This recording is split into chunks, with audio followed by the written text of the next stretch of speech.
Actually, it's not my question, so it's a simple comment. First of all, since I come from a fair trade background, so I would like to thank Mr. Ben and Ms. Raiko for mentioning fair trade in their presentation as a part of social enterprises. And so my concern is related to fair trade itself. So after listening to Ms. Rico's presentation, so how they have been helping the actual farmers in East Timor and marketing their products in Japan. So now in fair trade international market, so the fair trade world has become a fashion. So I have to admit that. So the consumers are more demanding. So they are demanding fair trade products, eco products, organic products. That has compelled the multinational companies also to look into the concept like fair trade, CSR. And what they are trying to do is to use the concept of fair trade in their marketing as a tool of marketing. I would like to give you two examples. Starbucks and Nestle. So the big multinational companies. So the Nestle started marketing 1% of their chocolate saying fair trade.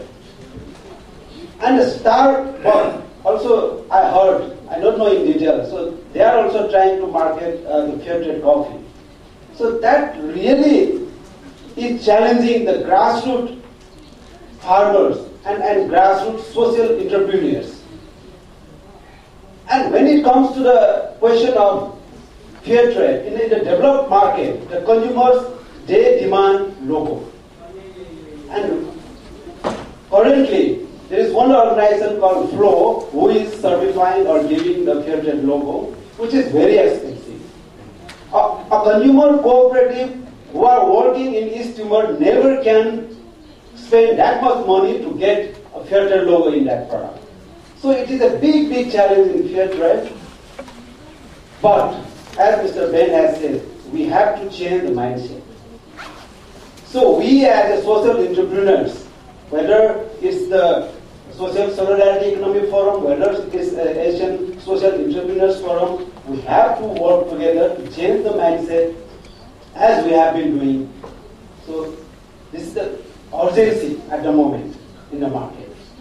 And my second is a small suggestion to Mr. Denson regarding the forthcoming Asian Forum which will be held in Malaysia. I would like to recall my request, and last year in Japan also I requested you that if possible in Malaysia, so we should invite the actual artisans and the farmers there. So since you are giving the importance of market, let us have a small marketplace over there where we can bring our actual artisans and sell their products. So the people can actually see the artisans, and at the same time it will help in promoting the market for fair trade or social enterprises. Thank you very much. Thank you. So next question.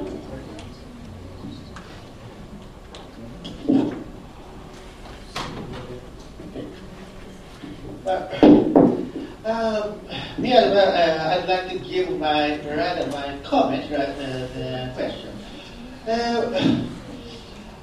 One of the most important aspects of the solidarity economy for me is that the identity that we are creating new economy, and that we are which helps us to get together. And I'd like to share especially with you a bit about Brazil, where the solidarity economy is so huge that the government has a secretary of National Secretary of Solidarity Economy. In Brazil, Lula took office in 2003, and in that year, they set up that secretary. And at the same time, all the thousands of actors, like organic farmers, or let's say so-called recovered factories, or let's say microcredit or fair trade or whatsoever, gathered to set up the Brazilian Forum of Solidarity Economy. And I think that this has been playing the key role in promoting the solidarity economy. Furthermore, because it allows them to get together, confirming, reconfirming their identity as players of solidarity economy. Dilma Rousseff, the president-elect of Brazil, also promised to approve the general law on solidarity economy. We have also the law on social enterprise here in Korea. And but as far as I know, here in Asia, no country has achieved something like that. So I'd like to suggest all of us, all of you, and also for myself, to have kind of first of all, national network for each country, for the Philippines, for Indonesia, Japan, Korea, Malaysia, and other countries. Because each country has its own social issue and also its own language. And another reason a national network is important is that it allows ordinary people who don't speak English to join us, so that the solidarity economy doesn't stand only for the elite here in Asia. And also we need to have recently I joined another discussion group from Latin American Solidarity Economy Network, but I found it necessary to have this kind of international mainly discussion group where people internationally go on discussing. Thank you. Okay, so thank you for your suggestion to the next forum. And the third question, please. Yeah.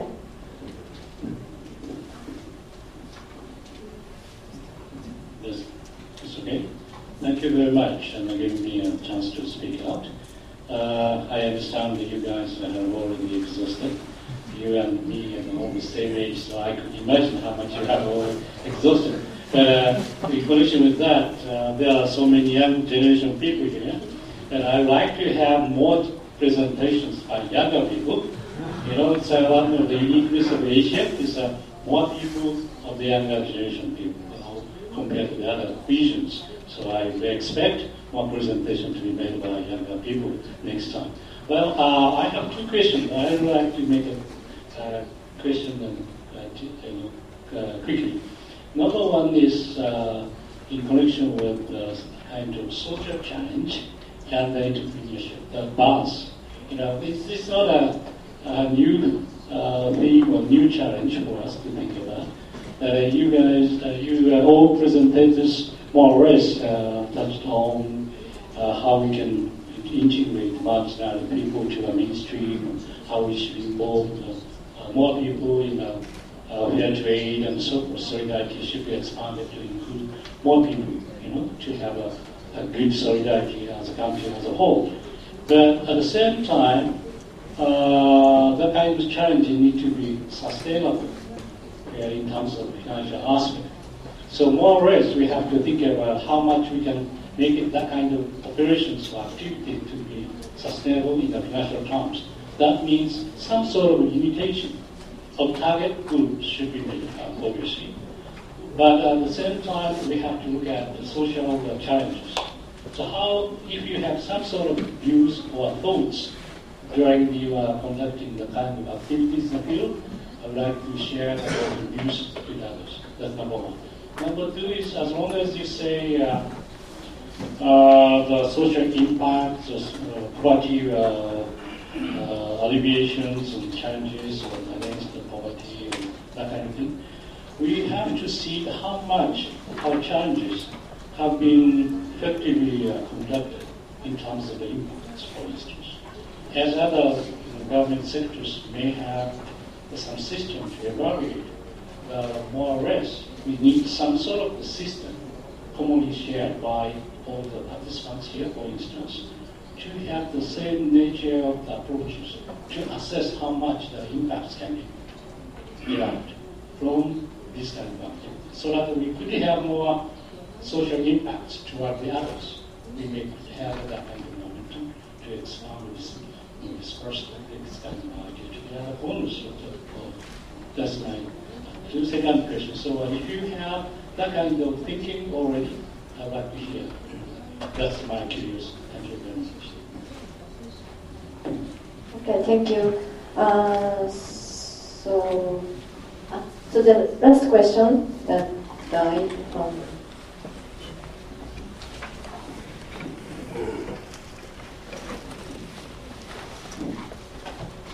Really, it was very nice presentations from all the visitors. I appreciate all of you. So I just want to know from Mr. Ben that I appreciate your last comment that said if you are really change the mindset of the poor, they really become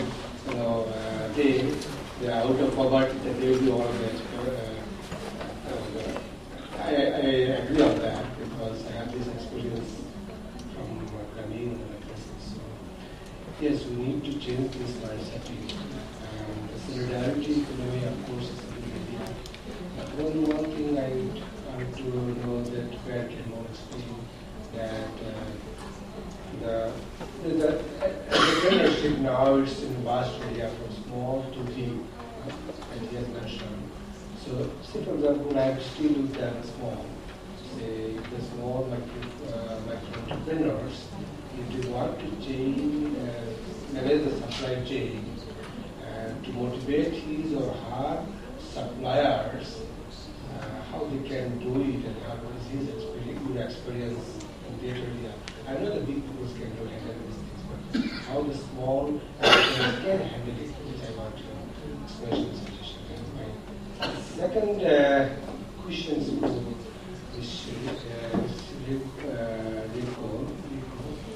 I'm very appreciative of your work in Eastern. I worked in Eastern for 7 years after so it's very good poverty reduction. So I know how deep is the poverty. The way you have to try to come out, of course it is a very excellent job.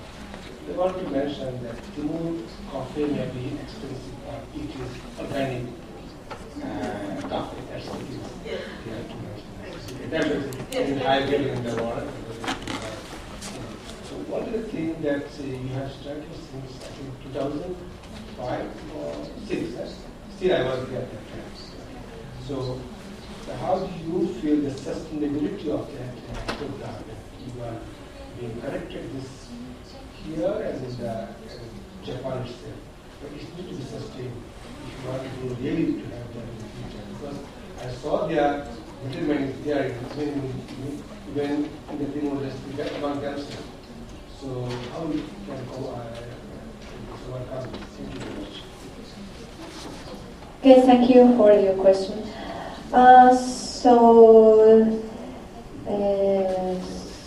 So I'd like to ask all speakers to have your comment. Ben and Raiko, please answer each question. And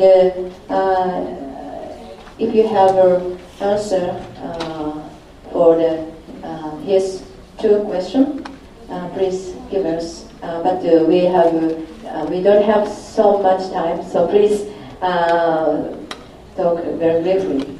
So first, please, Ben. I will just answer 4 concerns. First, the fair trade as an instrument. You see, that happens when you deal only with instrument, microfinance, social finance, fair trade, organic farm, without a framework, because they can always be copied. However, if they copy the economic structure, then you know that they are already transformed. They will not copy solidarity economy because it is going to go against their primary one bottom line.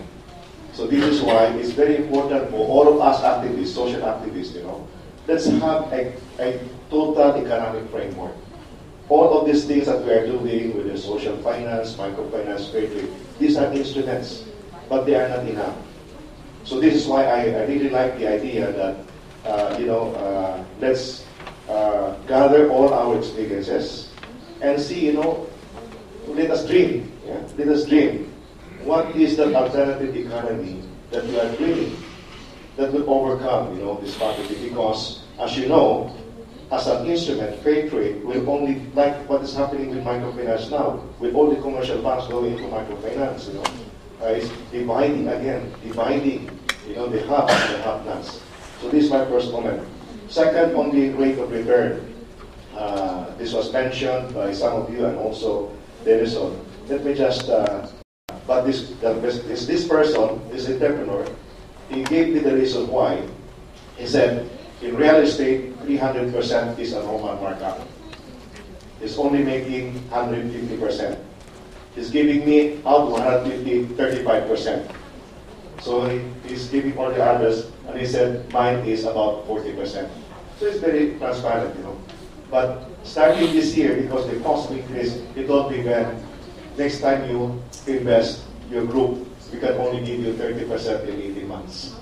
Okay, the others, for example, the grilled chicken, they're giving 24% per annum.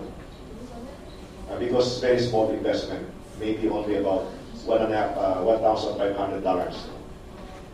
The third is how do you grow, the social enterprise from very small.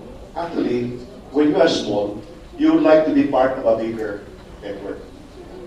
And in that bigger network, you would like to see people who could answer three things: marketing, finance, and your technical or capacity building. So the needs that you have for growth, you can only find if you have a supply chain approach. So this is where networking comes in, where we need to network with institutions that can provide marketing, provide financial services, and also capacity building. So they are part of our network. In order that this small guy, this small enterprise, can also build in the process his own supply chain. The fourth, I think, is the role of the youth. In fact, for the forthcoming Asian Forum, we're saying that our target is about 150 delegates. We're already allocating this by sectors like fair trade, organic farms, so forth and so on. But out of that, 50 is going to come from the youth. And we have a network organized by Jan Anugraha that's focusing on the youth. So I can assure you that we know that we are not going to last for another 50 years. We need, young people to come and, get this dream of an alternative economy to continue this movement. So thank you very much.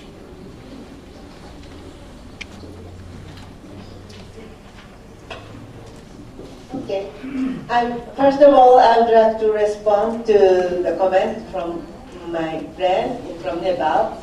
Yes, one of the important things that fair trade cannot exist only as fair trade, because the fair trade or social enterprise or microfinance or all these elements work together, links each other. Otherwise, that kind of some misunderstanding or exploitation should happen. That's one thing. And another comment from him, especially on the assessment of the impact. I think that's a very important thing. And we have not successfully developed yet about the instrument for the assessment. So far, what is used is the recognition, the research of the recognition among the citizens. That's one method of assessment. We often make the research among the consciousness of the people, and how many people recognize this and this or that. That's one method. And another method is economically like the amount of sales. And in the case of fair trade, we often use the market share. Not only fair trade, but also in the case of microfinance, we can calculate about the share of the credit and the return rate, etc., etc. But we need to develop more about the indicator of the society, the impact on the society, not economically. So I think we need to work more on this in this field. And the thirdly, about the sustainability. Thank you for the question.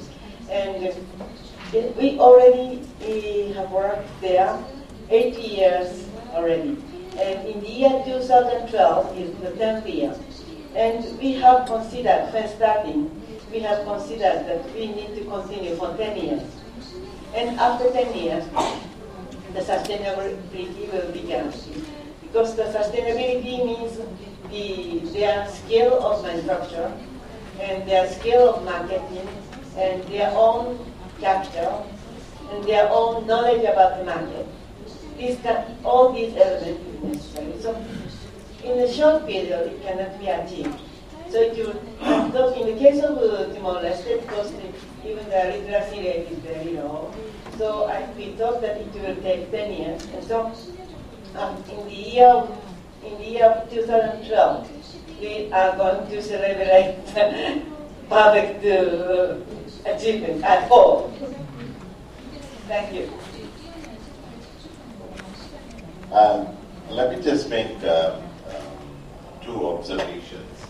I think firstly, something Rico has already mentioned on the question of impact assessment. I think it is important for us to seriously look at the methodology, the approach. Because if I remember the movement that I think Ben was part of, KPTC and others, that looked at the theme of banking for the poor, microcredit, there were a lot of actually academic research from banking side, from civil society, from regional institutions, even World Bank, looking at it before microfinance really took off. And that was as a result of a lot of grassroots experiences and movement, but it was done in a way that was substantiated and assessed in a more effective way. I think here we have a lot of grassroots case studies that are extremely inspiring. I've heard this not only in this conference, but this year I went to Bangalore where ordinary grassroots people who came for the conference shared their experiences, or whether it was in Japan and the other conferences. So I think it's significant. And I know that even in this room, there are academics around. At this conference, there are key academics as well. And so maybe we need to see a synergy between the actors, the players, the academicians, because maybe there are other sources of research grants that could be secured, which might not be commercially viable as a business, unless a publisher wants to fund it. But I think it is important to bring it into publication. I told Ben this morning that Professor Yuno's book, a very simple book on social business, is already showing a difference between what he means and what others do. And he's putting figures, he's looking at what is the bottom line, how many people are being impacted. And I think from the collective case studies, we can see the richness of value and tradition.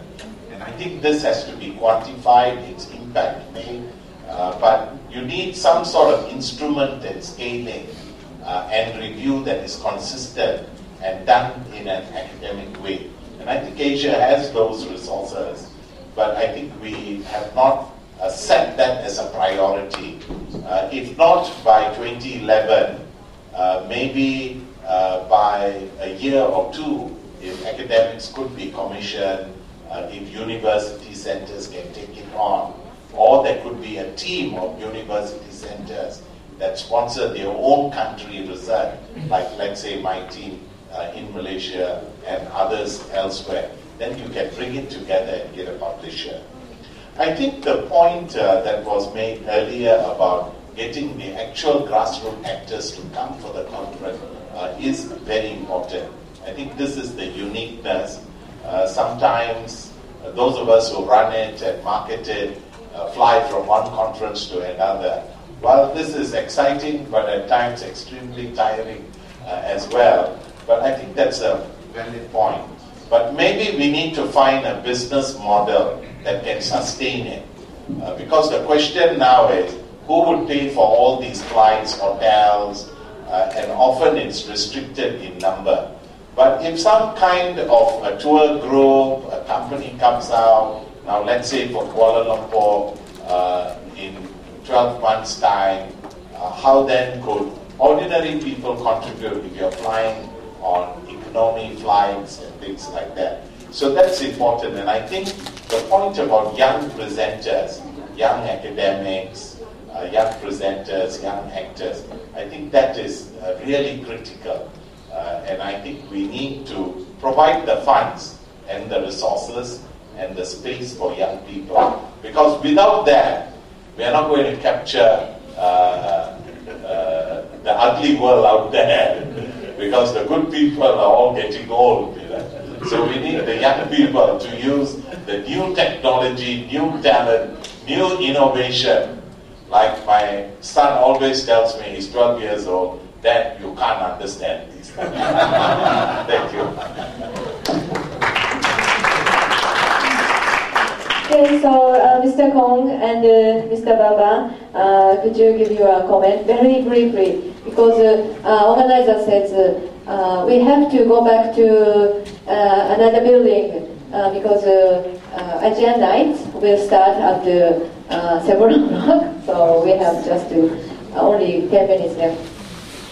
Yeah, I really want to stress that many times the word cooperative is there. And we are never talk about competition. I think related to economic solidarity economy, we are seeking more cooperation among the actors in this group, but also cooperation with people at the grassroots level. This is as much. 저는 이론적인 얘기를 하지 않았는데 제 생각에는 사회적 경제운동이라든지 또는 올터너티브 이코노미 운동이라든지 솔리데리티 이코노미 운동은 이 자본주의적 시장경제에 의존하는 것이 아니라고 생각합니다. 네, 그렇게 자본주의적 시장경제에 의존하게 될 경우에는 여러 가지 많은 문제를 일으킨다는 것 하나가 제 생각이고, 두 번째는 이런 운동의 가치관이 이 자본주의라든지 또는 주류 가치관, 엘리트 가치관, 미국 가치관으로 대해서는 곤란하다 하는 생각입니다. 따라서 주류 편입을 위한 이러한 운동일 경우에는 상당히 한계가 명백하게 나타난다. 따라서 이런 연대를 하더라도 이러한 상층 연대가 아니고 민중 간의 연대가 굉장히 중요하다. 이런 생각을 하고 있습니다. 이상입니다.